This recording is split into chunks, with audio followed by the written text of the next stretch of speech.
Okay, so now that we've actually created some drum loops, we're going to now look at creating a bass line and some chords to start fleshing our musical ideas out a little bit further. So I'm going to hit my add track button here, and I'm going to come to my instrument rack, select a bass instrument, and I'm going to use this encoder to scroll through because the particular instrument I'm looking for is fairly far down the list, and these encoders make scroll up and down through samples very quick and easy. So I found my Juno 106 instrument, so I'm going to hit my green button, and you'll notice now that the actual pad has changed quite considerably. So if I just close my browse button so you can see some of the macro controls that we have up at the top here, and let's just explain a little bit about what's going on here. So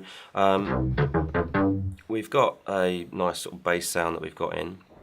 And if I hit my scales button here, this is one of the things which Push is very unique in the sense where we have this in key mode.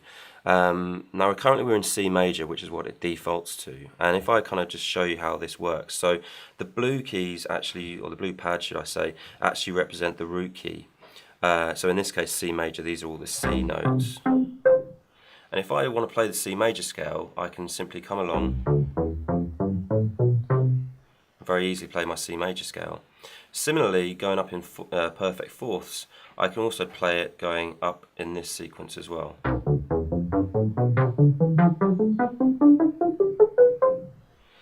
So straight away, if I know how to play the C major scale, if I want to go into maybe G minor, it's exactly the same fingering.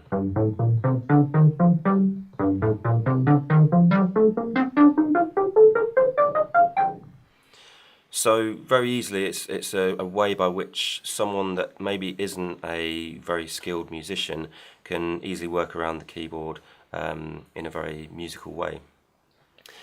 We can also select chromatic mode, which is more similar to a standard keyboard. So we've still got our root notes in blue.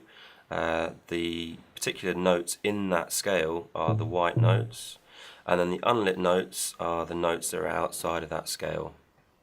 So I'm going to come back to the in key mode, and let's maybe just record a little bass line. So I'm going to go for E minor, and let's maybe just work something out.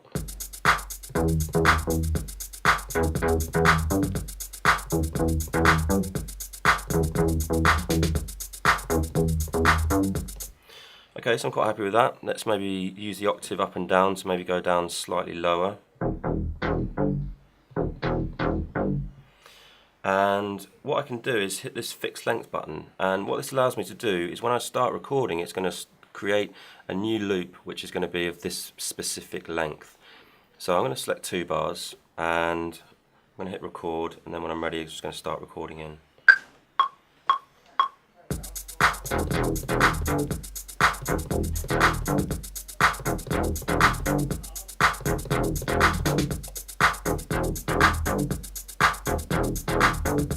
Hit quantize as well.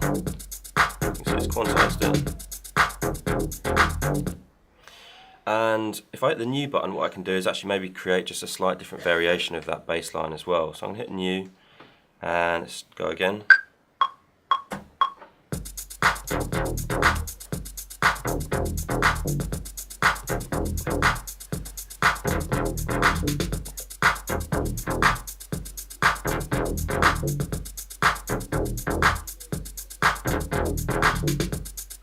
Okay, so you can hear that I actually started overdubbing over the top of it, so I kind of got some doubling notes. So again, what I can do is hit undo, and okay, that's exactly what I wanted.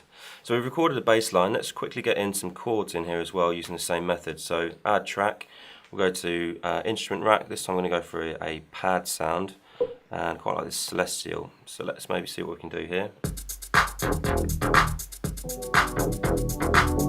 And what we can do here is, rather than playing with a monophonic synth, we're actually playing with a polyphonic synth now, and I can start playing particular chords just by knowing a few basic shapes. So again, let's hit record. I'm going to do let's maybe do a 4-bar loop with this one, and let's see what we can come up with.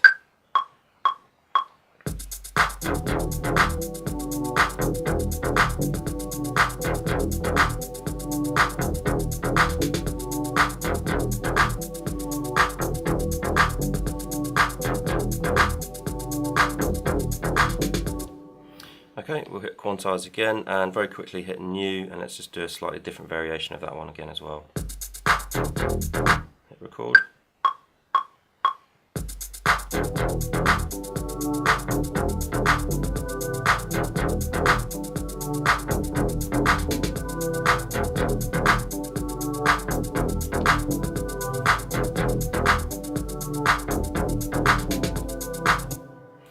Okay, so we've added a bass line and we've added some basic chords. So we've managed to flesh out our song a little bit more.